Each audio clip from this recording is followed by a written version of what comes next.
Praise the Lord, God bless you all. परमेश्वर आप सबको बहुत सारी बरकत दे।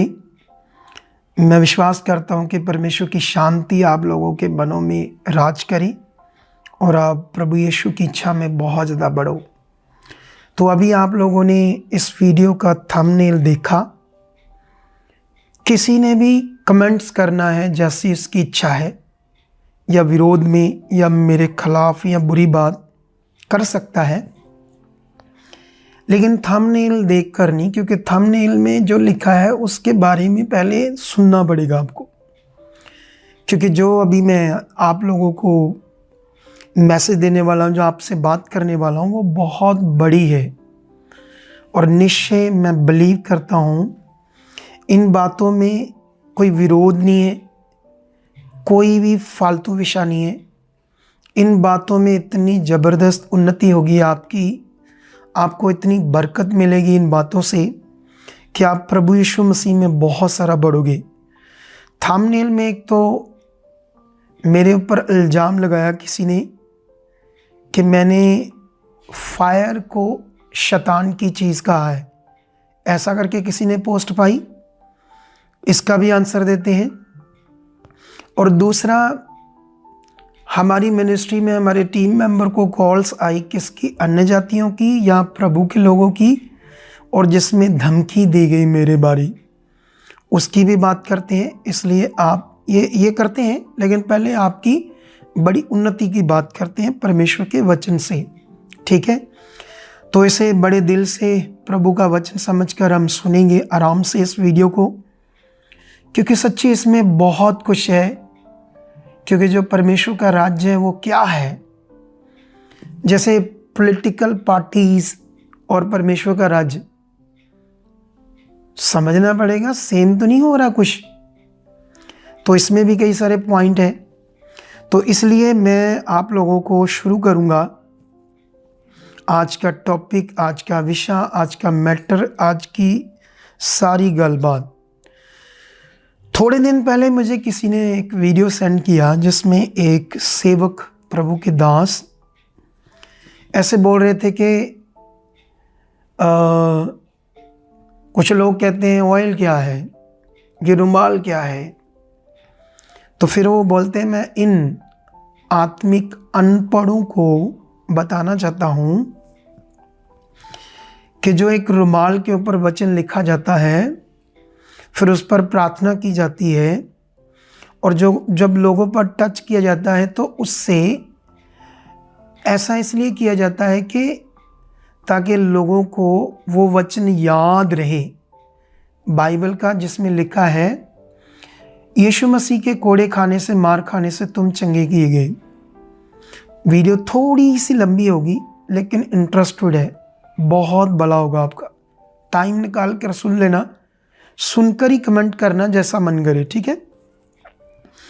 लेकिन अभी मैं इतने सालों से ये कभी आंसर नहीं सुना मैंने कि आज तक किसी अगुए ने ये कहा हो कि ये वचन इस पर रुमाल पर लिखकर प्रार्थना की जाती है ताकि लोगों को टच करके लोगों को याद रहे मन में कि यीशु मसीह के कोड़े खाने से हम चिंगाई की गई। ये तो अब ऐसी स्टेटमेंट दी गई है एक अगुए के द्वारा, क्योंकि परमेश्वर मुझे यूज़ कर रहा है बहुत ज़्यादा। मैं लोगों को इन रीतियों से निकाल रहा हूँ, ये मटीरियलिस्ट चीज़ों से, और आत्मा के द्वारा कैसे चलना है, और जो रियल फेथ है, राइट वाला फेथ है, उसकी टीचिंग देता हूँ बाइबल से। तो अब ये जो स्टेटमेंट है, आज तक तो बताई नहीं। आज तक तो यही बताया गया था कि ये अनॉइंटिंग हैंकी है या ऑयल है, इससे अभिषेक इसमें हमने डाला है और अभिषेक ही कारण तेरा भला होगा। पहले तो ऐसी शिक्षा दी, लेकिन अफसोस दो, ऐसी शिक्षा दो, मुझे कोई प्रॉब्लम नहीं है।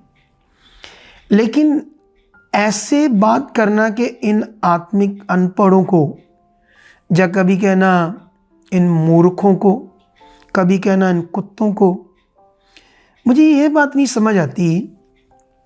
ठीक है, एक मिनिस्ट्री में एक अगुआ होता है, उसका स्टाफ होता है, वहाँ तो ये बातें चल जाएगी। लेकिन एक दूसरे सेवक को ऐसे बोलना, क्या कोई सेवक ऐसे एक दूसरे सेवक को बोल सकता है? सिर्फ वो बोल सकता है जो मैं समझता हूँ शारीरिक है, जो वचन से बाहर है, जो बिल्कुल आगे पीछे, क्योंकि हम देखते रहते हैं ना वीडियो में, बड़े लोग प्रभु के दास एक दूसरे को गालियां देते, झगड़ा करते सोशल मीडिया में, वो तो ऐसा कर सकते हैं। एक अच्छा दास ऐसे नहीं कर सकता जो आत्मा में फील है। अब लोग जो हैं सपोर्टर या फॉलोअर्स, वो भी सुनते हैं कि हाँ हमारे अगुए ने ऐसा दूसरे दास को बोला है, लेकिन मैं सोचता था कि ये लोग अपने अगुए को सुनते हैं और फिर भी उसके साथ में आकर बैड कमेंट्स करते हैं। तो अभी मैंने इस पर एक वीडियो बनाई थी, जिसके चक्कर में हमें थोड़ी धमकी भरी कॉल्स आई। बताते हैं क्या क्या आई कॉल, लेकिन इन पॉइंट्स का मैं जवाब देता हूँ। सबसे पहली तो बात है कि परमेश्वर का जो काम है यीशु मसीह ने पूरा किया, अपने शरीर पर कोड़े खाए। ये वचन हमारे अंदर, हमारे विश्वास में जागना चाहिए। अगर हमारा इस वचन में विश्वास जगा हुआ है, अगुए ने जगाया है, तो लोगों को हील होंगे। अब ये वचन तो ऐसा है, ठीक है, क्योंकि जैसे मान लो यीशु मसीह ने हमारे लिए कोई भी काम किया, जैसे मैंने एक बात और भी कही थी, एक इस पर मैंने जवाब दिया था, और मैंने कहा था, उसमें मैंने एक वचन कहा था 2 कुरिन्थियों 4 अध्याय, जिसमें प्रेरित पौल कहता है कि मैं परमेश्वर का धन्यवाद करता हूँ कि मुझे इतनी बड़ी पवित्र सेवा मिली, तो अब मैं हियाव नहीं छोड़ता और मैं परमेश्वर के वचन में मिलावट नहीं करता और सत्य को प्रकट करता हूँ ताकि लोगों का भला हो। अब परमेश्वर के वचन में मिलावट क्या होती है? जो कोई अगुआ अपनी बुद्धि उसमें ऐड कर दे और अपने तरीके से लोगों को समझाए कि ऐसे तुम्हारा भला होगा, उसे कहते हैं परमेश्वर के वचन में मिलावट करना। तो मैंने उस वीडियो में ऐसी चीज़ें बताई थी। उस दिन मेरा गला थोड़ा ख़राब था, तो वो मैं अच्छे से आंसर नहीं दे पाया, तो आज मैं अच्छे से ये पॉइंट समझाऊंगा। अब सवाल है कि मैंने एक बात और भी कही थी, जैसे मैंने कहा था कि हमारे पास 10-10 साल, 8-8 साल, 12-12 साल, 15-15 सालों से लोग आते हैं जो बंधनों के ऊपर और अपने श्रापों को ख़त्म करने के लिए, बंधनों को तोड़ने के लिए ऐसे फायर करके ऐसे रिलीज़ करते हैं और बंधनों को तोड़ते हैं और श्रापों को ख़त्म करते हैं। और इस पर मैंने टीचिंग दी। अब ये जब मैंने टीचिंग दी, फिर मुझे किसी ने पोस्ट सेंड की एक अगुए के नाम से, वो फेसबुक पे था और आगे लिखा था अगुए का नाम और उसमें सपोर्टर, और उस अगुए की फ़ोटो और मेरी फ़ोटो लगाकर लिखा था सुखपाल राणा ने फायर प्रेयर को कहा शैतान की प्रेर। अब मैं ऐसे लोगों को क्या कहूँ, परमेश्वर के बच्चे या शैतान के बच्चे? मुझे दुख हुआ वो पोस्ट देखकर। अगर कोई साबित करते शुरू से लेकर आज तक, जब तक मैं मिनिस्ट्री कर रहा हूँ, कि मैंने फायर को शैतान की चीज़ कहा है, अब जिसने मुझे ऐसे कहा है, अब इनके लिए, ऐसे लोगों के लिए ये शब्द बनता है कि ये मूर्ख है। ऐसे लोगों के लिए तो बनता है, क्योंकि इसे बोलते हैं राजनीति। बिना कोई बात कहे इतनी बड़ी बात का ब्लेम लगाकर उसकी पोस्ट डालना, इसे सेवा नहीं कह सकते, इसे पॉलिटिकल सेवा कह सकते हैं। पॉलिटिकल काम कहेंगे, जैसे पार्टियां करती है गिराने के लिए ताकि हमारी पार्टी जीते। मुझे तरस आता है, ये नीचे का स्टाफ का काम है या फॉलोअर्स का काम है। चलो आओ मैं बताता हूँ फायर के बारे में। फायर जब हम बाइबल में देखते हैं तो पवित्र आत्मा के बारे में भी ये हमें फील दिखाया गया है, जैसे आग की जीभें उतरी, या एक जगह पर लिखा है कि परमेश्वर भस्म करने वाली आग है, ऐसे करके बात की। या एलिया ने आग को स्वर्ग से लिया तो वेदी के ऊपर बलि को नष्ट कर दिया, ऐसे आग का खंबा बना परमेश्वर। ऐसे बहुत सारी चीज़ें जो मैं बाइबल में जानता हूँ जो परमेश्वर से रिलेटेड है। अब जब हम देखते हैं आग को कब कब यूज़ किया गया, दूसरों को नष्ट करने के लिए, है ना, आग को यूज़ किया गया। आग कैसे बनती है? परमेश्वर की सामर्थ्य से। परमेश्वर की जो पावर है, जो पहाड़ बना सकती है, आसमान बना सकती है, पानी बना सकती, पेड़ बना सकती है, वही जो पावर है वो आग भी बना देती है। अब परमेश्वर तो होली स्पिरिट है ना, परमेश्वर तो एक आत्मा है, लेकिन फायर फिगरेटिवली बात है परमेश्वर के साथ कनेक्ट। और मैं परमेश्वर की फायर को रिस्पेक्ट देता हूँ, मैं उसे मानता हूँ। मेरी प्रीचिंग में कभी कभी देखना, मैं बोलता हूँ आपके ऊपर परमेश्वर की आग काम कर रही, वो आग जिसके लिए बाइबल में लिखा है, और ये शब्द फिगरेटिवली है, ऐसे मैं साथ में बोलता हूँ। मैं ऐसे क्यों डायरेक्ट फायर फायर करके प्रेयर नहीं करता? उसका एक कारण है, क्योंकि मैंने ना तो यीशु मसीह को फायर प्रेयर करते देखा, और ना मैं फायर प्रेयर से ना तो कभी चेलों को कोई हीलिंग काम करते देखा जब उन्होंने पवित्र आत्मा पा लिया। उससे पहले चेलों ने एक आधी बार हल्की सी आग की बात की, लेकिन ज़्यादा नहीं। एक जगह पर जब उनका विरोध हुआ किसी गांव में, तो उन्होंने कहा आग गिराकर इनको जला दें। तब यीशु ने डांटा कि तुम किस आत्मा के हो। तो वो थोड़ी सी बात है, लेकिन आत्मा आने के बाद पूरा जो प्रेरितों का काम है, प्रेरितों की जो सेवा है, वहाँ कोई साबित कर दे कि चेलों ने आग से कोई काम किया है, आग से कोई हीलिंग की है, या आग का नाम लेकर, फायर का नाम लेकर कोई प्रेयर की है, तो इसलिए मैं उस ऐसे यूज़ नहीं करता। लेकिन ऐसा नहीं कि मैं फायर को शैतान की चीज़ कहता हूँ। शर्म आनी चाहिए जिसने मेरी पोस्ट डाली है, उसको को अगर पोस्ट डाली है तो मेरे मुंह से इन शब्दों को जहाँ से उसने सुना काट कर डाल, ताकि लोगों को पता चले मैंने ऐसा किया है। तो मुझे तरस आता है ऐसे लोगों पर। अब बाइबल में मैंने ऐसे क्यों कहा कि मैंने उस वीडियो में ऐसे क्यों कहा कि जो हमारे पास आते हैं तो उनके बंधन टूट नहीं रहे? उसका एक बड़ा कारण है, क्योंकि हमें बाइबल का एक वचन समझना पड़ेगा। अब यीशु मसीह क्रॉस पर चढ़ा, अपना शरीर तड़वाया, पवित्र लहू बहाया। पहले बाइबल क्या कह रही है? बाइबल तो कह रही है तुम्हारे सारे पापों को क्षमा कर दिया। यीशु हमारे लिए श्रापित बना, उसने हमारे श्राप को ऊपर लेकर हमारे श्रापों को खत्म कर दिया और बंधनों को भी तोड़ दिया। अब जो काम यीशु मसीह ने कर दिया, जैसे उदाहरण है, मान लो एक माँ है, उसने अपने बेटे के लिए खाना बनाया। उसने कहा बेटा ये ले खाना मैंने तेरे लिए रख दिया है और खा ले। तो माँ कहती मुझे काम है, मैं आती हूँ। लेकिन बेटे ने चुपकर खाना और रखा और खुद बनाने लगा, क्योंकि उसने माँ के बनाए हुए खाने को डिसरिस्पेक्ट की, उसको आदर नहीं किया जहाँ उसको अच्छा नहीं लगता था। अब यहाँ ये प्रॉब्लम नहीं है, ये उदाहरण है। यहाँ क्रिश्चियनिटी में एक बात नहीं, हजारों बातों को उल्टा पुल्टा करके लोग अपने जीवन में यूज़ करते हैं। परमेश्वर ने मुझे बुद्धि दी है कि मैं लोगों को ये चीज़ों में गाइड करता। पहले मैं भी आगे पीछे था, लेकिन प्रार्थना के बाद मेरी बुद्धि खुलती गई, हम लोगों को राइट कर रहे हैं और लोगों की जिंदगियां बच रही है। अब अगर हम फायर करके बंधन तोड़ रहे हैं या शराब तोड़ रहे हैं, ख़त्म कर रहे हैं फायर से खुद, तो जो यीशु ने काम किया है उसकी तो डिसरिस्पेक्ट होगी, उसका तो नरादर हो गया। तुम अपने ओर से कर रहे हो। हमें क्या करना पड़ेगा? ये विश्वास करना पड़ेगा, धन्यवाद प्रभु आप मेरे लिए क्रॉस पर चढ़े, मेरे बंधनों को तोड़ने के लिए शरीर तड़वाया, मेरे श्रापों को अपने ऊपर लिया, मेरी मौत को अपने ऊपर लिया और मुझे मुक्त कर दिया है। धन्यवाद, ये आपने काम किया।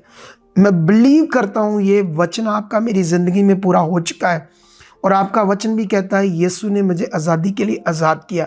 मैं इस वचन को बिलीव करता हूँ, तो मैं इसलिए वो बात कही थी।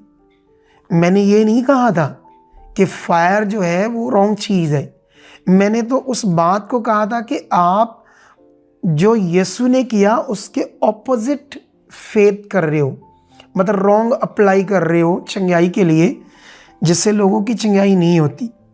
मेरे पास सैकड़ों हज़ारों लोग आ रहे हैं ऐसी चीज़ों में फंसे हुए, और हम ये चीज़ें जब समझा रहे हैं तो लोगों का भला हो रहा है। तो 2 बातों का मैंने आंसर दे दिया है। और दूसरी चीज़, ये तीसरा था एक 12 से 3 तक प्रार्थना।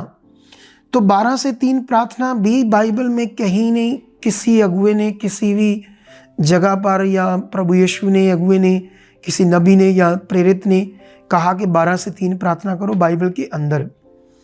क्योंकि इस दुनिया में लोगों के पास कब टाइम है?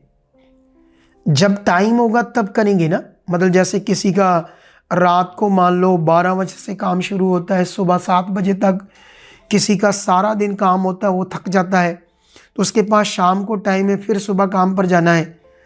तो अगर हम सब लोगों पर ये वचन थोप रहे हैं अपनी बुद्धि ऐड करके, तो लोगों का तो नुकसान होगा। तो मैंने देखा था मेरे पास काफ़ी सैकड़ों लोग आए जो ऐसे डिप्रेशन में थे, हमसे प्रेयर नहीं होती, क्योंकि बताया गया था कि 12 से 3 शैतान अटैक करता है जब तुम सो जाते हो। लेकिन भजन संहिता में लिखा है कि 121 में कि हे इज़राइल तेरा रक्षक ना तो कभी सोएगा ना कभी ऊँघेगा, और तुम्हें हर वक्त प्रोटेक्ट करेगा, ना तुम्हें दिन से कोई भय होगा ना कोई रात से तुम्हारी हानि होगी। ये परमेश्वर का वचन कहता है 24 घंटे मैं तुम्हारी प्रोटेक्शन में हूँ, मैं तुम्हारे साथ हूँ, डरो मत। लेकिन अगुए ने अगर ये बात अपनी बुद्धि से ऐड करके लोगों के दिमाग में डाली है, तो जब लोगों से रात प्रेयर नहीं होती तो लोग उस सोच में सगों नेगेटिव हो रहे हैं और दुष्ट आत्माओं को और मौका लग रहा काम करने का। तो मैंने ये 3 बातें ठीक की थी अपनी वीडियो में। तो उसके बाद जैसा होता है विरोध शुरू हो गया, तो कोई बात नहीं, हो गया। तो क्योंकि मैं जो बता रहा हूँ, क्योंकि इस समय पवित्र आत्मा का प्रबंध है, और जब पवित्र आत्मा का प्रबंध है तो मैं ये जो बिब्लिकल, अगर आप लोग सच्ची प्रभु को प्यार करते हो तो थोड़ा सा इस शिक्षा को, इन पॉइंट को सोचो।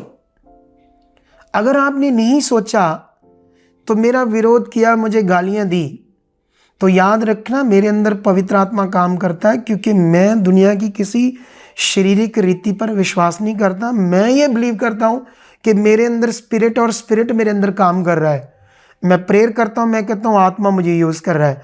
मैं लोगों को वचन देता हूँ प्रोफेटिक, मैं बोलता हूँ आत्मा बात कर रहा है। और मेरा कॉन्फिडेंस, फेथ है कि ये बात, ये हाथ रखना, ये काम होना ही होना है। मुझे इतना कॉन्फिडेंस है क्योंकि मेरे अंदर आत्मा है। तो मैं क्यों ये छोटी छोटी चीज़ें, ऑयल, पानी, कपड़ा, साबुन, इससे तुम्हारा भला होगा। और नाले बाइबल कहती है कि जो इस समय मेल मिलाप की सेवा है, ऐसा लिखा ना कुरिन्थियस में। अब जो मसीह में नई सृष्टि है, परमेश्वर ने यीशु मसीह के द्वारा जगत से मेल करा लिया अपना, और मेल मिलाप की सेवा दे दी। तो अब जो एक व्यक्ति है उसका मिलाप किससे कराना है? खुदा से। इसके लिए भी एक उदाहरण है। जैसे मान लो एक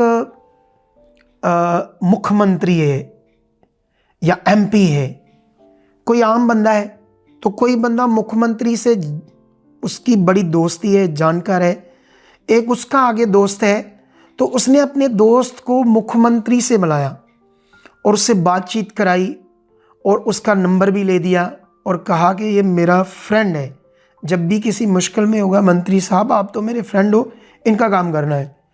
अब वो नॉर्मल व्यक्ति कि जब मुख्यमंत्री से मेल हो गया तो मुख्यमंत्री तो डायरेक्ट उसके बेटे को डीएसपी भी बना सकता है, इतनी बड़ी पोस्ट है। अरे जब तक एक बिलीवर का परमेश्वर से मेल ही नहीं होगा, अगर मेल हो गया तो उसको ये तेल, कपड़ा, मटेरियल नहीं चाहिए, नहीं चाहिए। उसका मेल नहीं हो रहा है।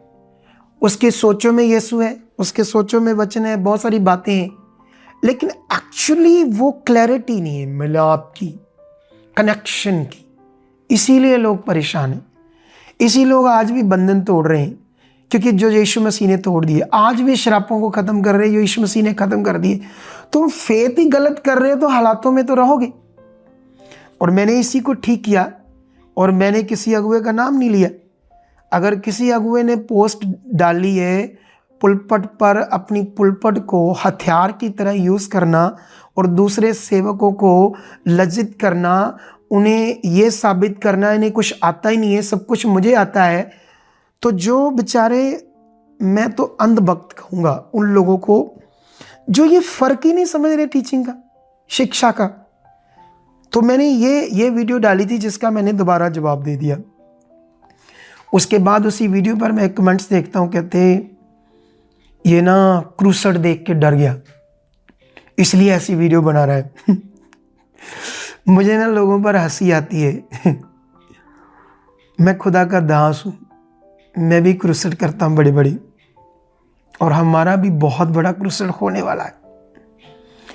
और नाले मैं मसीह विरोधी नहीं हूँ, वो यीशु मसीह की संगति है।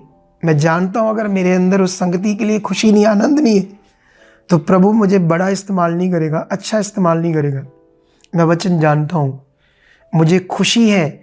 अभी बिहार में 2 यंग अगुए, उन्हें बुलाया गया, उन्होंने वहाँ संगति की, एक ने 3 दिन की, एक 4 दिन की, बड़ी गैदरिंग। मैं बड़ा खुश हो रहा था, मैं वाह, पंजाब से भी बाहर बड़ी बड़ी संगति हो रही, मैं खुश हो रहा था। मुझे किसी से प्रॉब्लम नहीं है। और एक पते की बात बताता हूँ, वचन की। बाइबल में ना जो नबी थे इज़राइल के ऊपर, आज के क्रूसड तो 1 लाख के 1.5 लाख के हो सकते, उनके पीछे 40-40 लाख थे, 50-50 लाख लोग थे। अगुआ मरा, नबी मरा, लोग खत्म, बंदवाई में जा रहे थे, बाल अशेरा जैसी चीज़ों को पूजा करते थे, चिक्के मारते थे, अगुआ खत्म होते। जानते क्यों? पुराने नियम में पवित्र आत्मा का प्रबंध नहीं था। एक नबी को खड़ा किया था चरवाही के लिए, और जो नबी उन्हें चरवाही भी कर रहा था, साथ में जो व्यवस्था थी वो सारी मटीरियलिस्ट चीज़ों की थी। अभी मिलाप नहीं था परमेश्वर से, क्योंकि यीशु मसीह नहीं आया, क्रॉस पर नहीं चढ़ा और पापों की क्षमा नहीं दी, तो उनके पास पवित्र आत्मा नहीं था। इसलिए वो परमेश्वर के साथ तब तक बने रह सकते थे जब तक नबी था। हजारों भीड़े खत्म, मैंने बाइबल में देखा है, पढ़ा है, पुराना नियम आप भी अच्छे से पढ़ लो। अगर आज ऐसी टीचिंग रही, अगुआ खत्म तो मिनिस्ट्री खत्म, याद रखना, क्योंकि ये असली तैयारी नहीं है। क्योंकि बाइबल में यीशु मसीह ने पतरस को ये नहीं कहा था कि मैं तुझ पर कलीसिया बनाऊंगा। वहाँ बहुत बड़ी मिस्टेक है। आज मेरा वचन क्लियर करने का मतलब नहीं है। वहाँ यीशु ने पतरस को नहीं कहा था मैं तेरे ऊपर कलीसिया बनाऊंगा, उसने कहा था मैं इस पत्थर पर, ऐसे लिखा, अपने आप पर, चट्टान पर, मैं अपनी कलीसिया अपनी चट्टान पर बनाऊंगा जिस पर अधोलोक के फाटक प्रबल नहीं होंगे। और ये बात को क्लैरिटी देता है प्रेरित पौल कुरिन्थियस में, वो कहता है जो नींव पड़ी है हमारी वो यीशु मसीह है, इसके ऊपर अगर कोई और नींव डालता है, घास फूस काठ पत्थर मटेरियल की, तो उसका काम परखा जाएगा। तो ये यीशु मसीह हमारी नींव है, उस पर हमारा जीवन बनना है, और जिसका जीवन यीशु पर बना है वो कभी नहीं गिर सकता है। नबियों के पीछे भीड़ें आई, खत्म हुई। आज एक अगुआ, भीड़ें उसके पीछे थी, जेल में गया, कलीसिया गड़बड़, सारी गड़बड़, क्योंकि वो किस पर नहीं बनी थी? यीशु पर नहीं बनी थी, उस अगुए पर बनी थी। और मुझे आप सिखा रहे हो कि मैं डर गया एक सत्संग देख के, संगति देखकर। तो मानसिकता बहुत आगे पीछे है प्रभु के लोगों की। तो अब क्या करना चाहिए? जैसे मान लो सप्लीमेंट होते, सप्लीमेंट, परमेश्वर ने कुदरती चीज़ें खाने पीने वाली, फ्रूट्स, वेजिटेबल्स, हर तरह के मसाले, हर तरह की चीज़ें जो हमारे शरीर को चाहिए कुदरती, उन चीज़ों में चाहे ड्राई फ्रूट हो, कुछ भी हो, वो हमारी नेचुरल खुराक है। लेकिन आजकल युग बदल गया तो सप्लीमेंट्स आ गए हैं। वो क्या कहते हैं, एप्पल जूस, वो एप्पल जैसा टेस्ट आता है लेकिन केमिकल। वो ओरिजिनल जूस कहाँ से लाएंगे एप्पल का? एप्पल का जूस ओरिजिनल तो तभी बन सकता है जब हम खुद बनाएं, वो भी ताज़ा ताज़ा।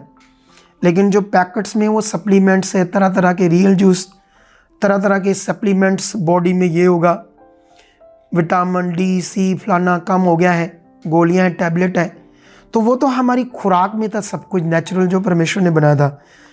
अब उसी तरह से जो खुदा ने काम किया है वो नेचुरल है।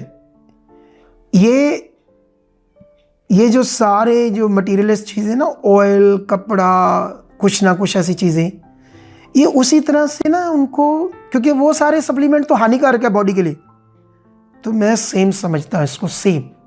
कितनों को बात समझ आ रही है? अब क्या करना चाहिए?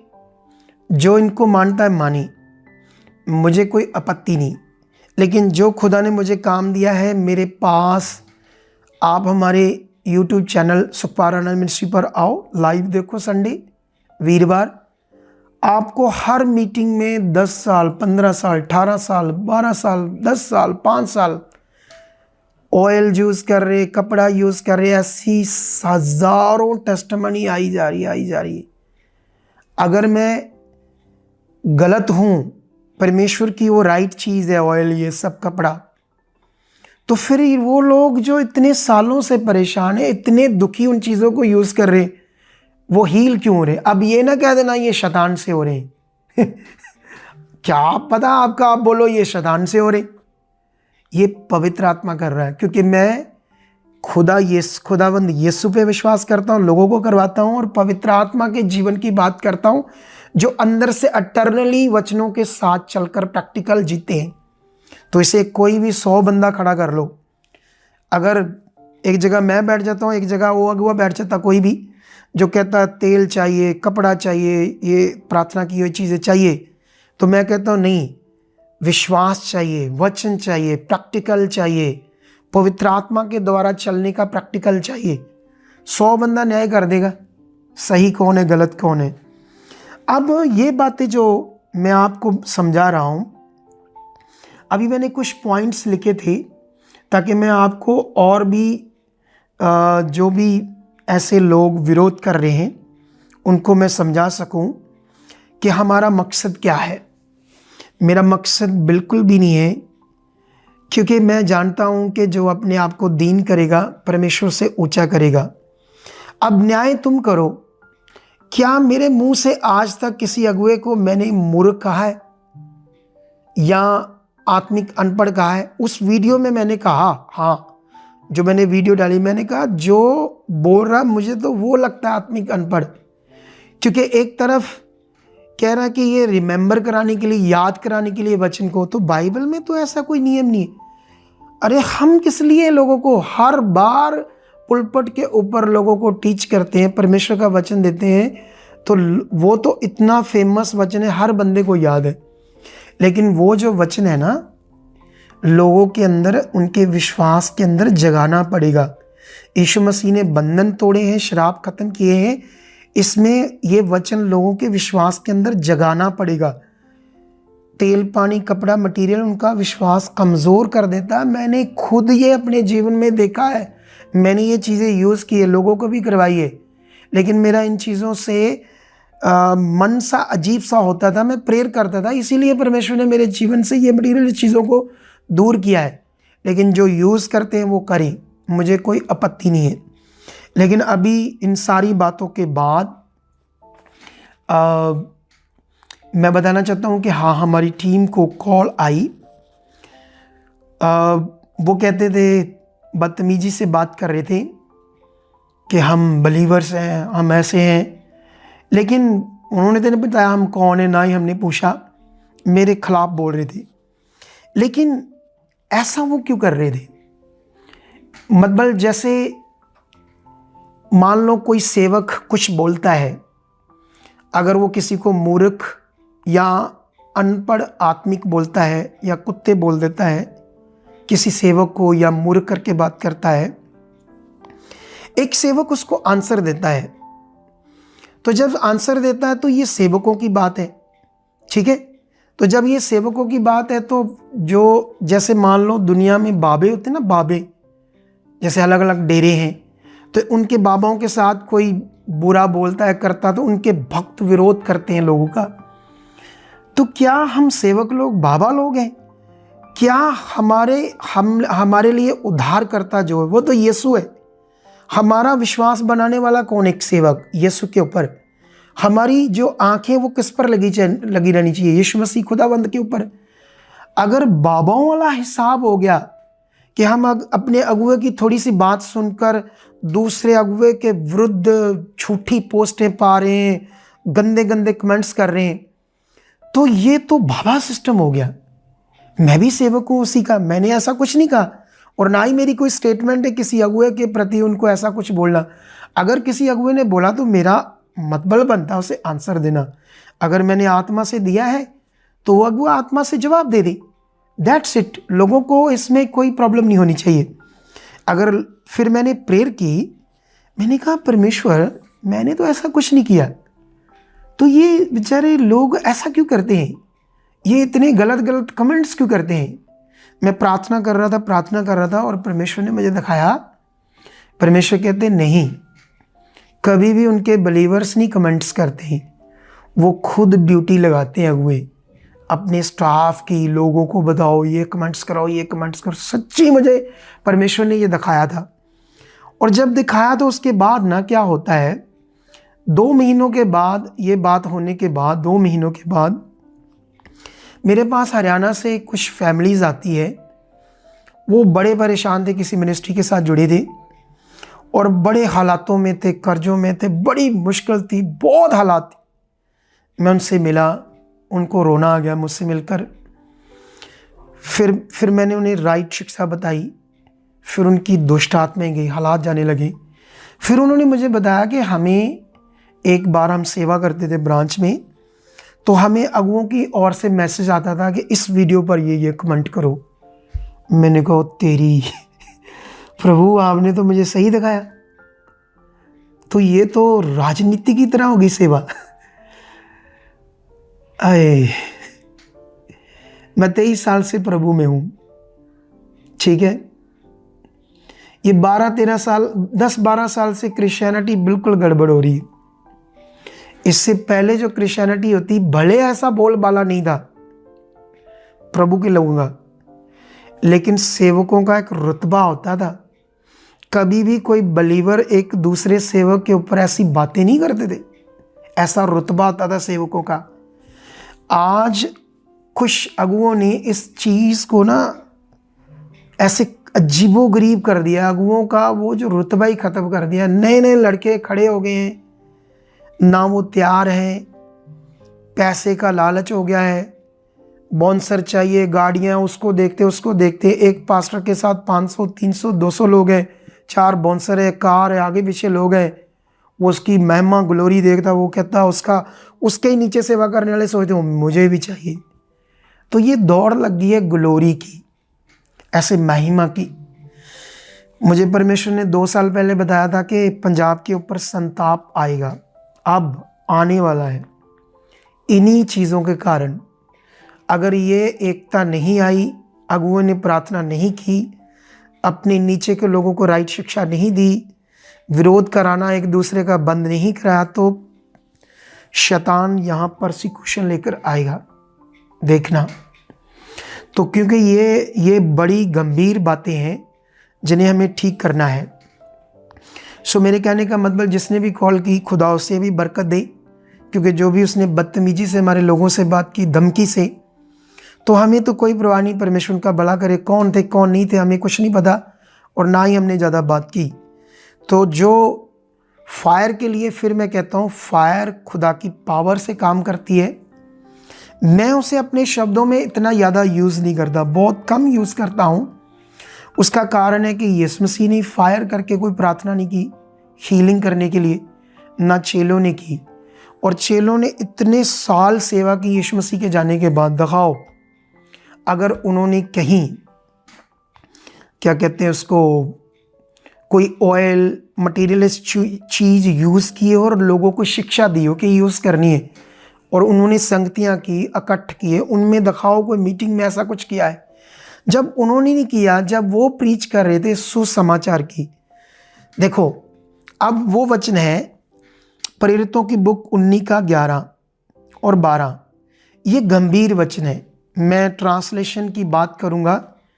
मुझसे कभी भी कोई अगुआ बैठना चाहता है आराम से, हमारा कोई झगड़ा नहीं आपस में, ना ही हम लोगों को विरोध झगड़ा करना चाहिए।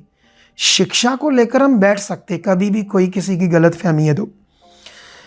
मैं आपको हज़ारों जगह पर ट्रांसलेशन की गड़बड़ बता दूंगा, कहाँ कहाँ कॉन्सेप्ट चेंज हो गया है। ये जो वचन है 19 का 11 प्रेरितों की बुक, परमेश्वर पौलुस के हाथों से सामर्थ के अनोखे काम दिखाता था। ये जो वचन लिखा है, ये समझना पड़ेगा ये पौलुस की जिंदगी के बारे में लिखा था, परमेश्वर से क्या यूज कर रहा था, जितना उसे यूज कर रहा था, या इस एक वचन के लिए वचन लिखा है। नहीं, पौलुस को परमेश्वर यूज कर रहा था सालों से, कितना ज्यादा, इतना ज्यादा यूज कर रहा था, यहूदियों में भी ज्यादा, अन्य जातियों में भी। और जब यूज कर रहा था तो भविष्यवाणियां भी कर रहा था, हीलिंग भी कर रहा था, नए नए रेवलेशंस और पुराने नियम नए नियम की बातों को कंपैरिजन करके वो लोगों को, यहूदियों का भी मुंह बंद करता था। इतना अनोखे काम कर रहा था परमेश्वर उसके साथ। तो उसकी लाइफ में जितने अनोखे काम हो रहे थे उसके लिए वचन लिखा। लेकिन अगला वचन है यो 12, जहां तक कि रुमाल और अंगोछे उसकी देह से स्पर्श करा करा कर बीमारों पर डालते थे और उनकी बीमारियां चली जाती थी और दुष्ट आत्मा भी उनसे निकल जाया करती थी। अगर ये वचन कि पौलुस के शरीर से लोगों ने रुमाल और कपड़े लगाए, कोई साबित कर सकता है अगुआ के यीशु मसीह ने उसे ऐसी टीचिंग दी, या पौलुस ने भी लोगों के बीच में प्रचार किया कि आप आओ मेरी देह के साथ अपने कपड़े रुमाल लगाकर अपने मरीजों को लगा दो। अगर कोई साबित कर दे, मेरा चैलेंज है, तो मैं उसका चेला पड़ जाऊंगा। मंजूर है किसी को मेरा ये चैलेंज? ना तो प्रेरित पौल ने ऐसी कोई टीचिंग दी, वो तो इतना सख्त बंदा था सुसमाचार के लिए। जब उसने गलातिया की कलीसिया को स्थापित किया तो वहां पर उसने, वो सारे अन्य जाति थे तो उनको यहूदियों की शिक्षा की जरूरत नहीं थी। वो मूर्ति पूजा करते थे तो उनको उन चीज़ों से निकाल कर, परमेश्वर आत्मा है, इनविजिबल गॉड है, तो उस आत्मा से कौन जन्मा, वो सारी चीज़ें बताकर उसने यीशु मसीह पर विश्वास करवाया गलातियों को, कलीसिया को। लेकिन वहाँ यहूदी पहुंचकर उन लोगों को नेगेटिव कर देते हैं, कहते ये सिरफरा है, ये बेवकूफ़। जैसे मेरे लिए भी जो बातें हो रही है कि इसने फायर को शैतान की चीज़ कहा, वो शैतान के बच्चों, तुम हो शैतान के बच्चे, साबित करो कहाँ मैंने कहा फायर शैतान की चीज़ है। इतने गिर जाएंगे लोग, आप, मैंने सोचा नहीं था कभी। लेकिन अभी देखो ध्यान से, अभी जो विषय है, प्रेरित पौल ने जब देखा कि वहां यहूदी पहुंच गए और वो कहते मूसा की व्यवस्था और खतना जब तक नहीं कराओगे तुम उद्धार नहीं पा सकते, तो वो लोग उन लोगों के पीछे लग रहे थे। और पौलुस उनके पत्री लिखता है, उन्हें बोलता है निर्बुद्धि गलासियों, किसने तुम्हें मोह लिया? तुमने आत्मा से आरंभ करके अब शरीर से खत्म करोगे। मतलब जो मूसा की व्यवस्था वो शरीर की चीज़ है। मैंने तुम्हें यीशु मसीह पर विश्वास करके आत्मा का दान दिलाया, आत्मा के द्वारा तुम्हारा जीवन शुरू हुआ है, तुम रीतियां करके शरीर से खत्म करोगे। वहां पर वो शुरू में एक चीज कहता है गलातियों में, कहता जो सुसमाचार, मतलब यीशु का आना, जो हमारे छुटकारे के लिए यीशु का जीवन कुर्बान होना, उसका बलिदान, जो पावरफुल चीज है, वो कहता है वो सुसमाचार को छोड़ स्वर्गदूत भी कोई और सुसमाचार आपको सुनाए तो वो शापित है। तो क्या हीलिंग, छुटकारा, डिलीवरेंस, प्रेरित पौल ऐसा बोल सकता है कि मेरी देह से स्पर्श करो रुमाल कपड़े तो मरीजों को लाओ तुम्हारे ठीक हो जाएंगे? उसने वो कैसे कह सकता था? इससे तो ये बाबाओं का सिस्टम शुरू हो जाएगा। धीरे धीरे यीशु मसीह की कुर्बानी, उसका बलिदान रद्द हो जाएगा, तो पौलुस तो मर जाएगा अगर ऐसा वो कहेगा लोगों को मेरे शरीर के साथ करो। वो अन्य जाति थे, वो उस समय जो दुनिया थी वहाँ बाबा लोग थे, जैसे आज भी दुनिया में बाबाओं के शरीर को लेकर, उनके पाँव को लेकर, उनके जीवन को लेकर, उनके बालों को लेकर वो ऐसी चीज़ें मानते थे कि इनमें पावर है, सामर्थ्य है, इनके कपड़ों में ऐसी चीज़। तो वो पौलुस को भी शुरू में उस तरह से ट्रीट कर रहे थे, इसीलिए उन्होंने लाई। लेकिन हाँ, कुछ लोग हील होंगे तो, लेकिन यश उसने नहीं कहा। लेकिन यहां लिखने में थोड़ी सी गड़बड़ है, मैं 100% कहता हूं लिखने में थोड़ी सी गड़बड़ है।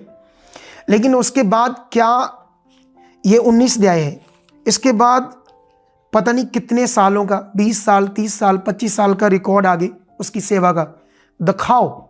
उसने कभी ये टीचिंग दी हो किसी को? उसने तो डांटा होगा कि ऐसा बिल्कुल नहीं करना। जैसे उनको जब उन्होंने एक लंगड़े को खड़ा कर दिया लुस्त्रा में, तो वहाँ पर एक मंदिर था, पुजारी था, तो उसने जब देखा तो वो थोड़े आए कि मनुष्यों के रूप में देवता आ गए, इनके गले में फूलों के हाथ डालने लगे, तो उन्होंने कपड़े फाड़ दिए। अरे जब वो उनके लिए बलिदान करना चाहते थे, उन्हें ऐसे देवता की तरह मान रहे थे, तो उन्होंने कपड़े फाड़ लिए। तो यहाँ पौलुस कैसे टीचिंग दे सकता है ऐसी? तो इसलिए बचो। भले ही आज कुछ लोगों को मेरी बात समझ नहीं आ रही, लेकिन पवित्र आत्मा मेरे अंदर है, और अगर इन शिक्षाओं का विरोध करोगे तो पवित्र आत्मा का करोगे, मेरा नहीं। मुझे जो कहना करो, मैं तो इंसान हूँ, खुदा का दास हूँ। तो ये सारी बातें थी और मैंने तुम्हें सारी क्लैरिटी दे दी, उस वीडियो में नहीं दे पाया। अगर मेरी, और एक लास्ट में चीज़, अगर कोई अगुआ किसी को कुत्ते करके संबोधन करता है, या मूर्ख करके बात करता है, या आत्मिक अनपढ़ बात करता है, पुलपट के ऊपर खड़े होकर, कलीसिया सुनती है, हंसती है, ये नहीं सोचती भी ये तो दूसरों को ऐसा गलत बोलता है। अगर आप बोलते हो ना, आपके बोलने पर कंट्रोल नहीं है, तो फिर सुनने की शक्ति भी बनाकर रखो, क्योंकि जवाब देने वाले भी हैं। खुदा आपको बरकत दे इन सारी बातों के लिए। और जो मैंने जवाब देना था दे दिया है। तो ये आत्मिक बातें हैं, खुदा हमें बड़ा इस्तेमाल कर रहा है। मैं खुश हूँ कि बैकस्लाइड लोग आ रहे हैं, अमेजिंग टेस्टमनी आ रही है उन लोगों की जो इन्हीं रीतियों से निकल कर जीवन पा रहे हैं। तो मैं इनवाइट करता हूँ आपको, देखना हमारी हीलिंग्स को, चीज़ों को आपको समझ आ जाएगी। तो खुदा इन बातों से आपको बड़ी बरकत दे चुका है, यीशु मसीह के नाम से। आमीन, आमीन।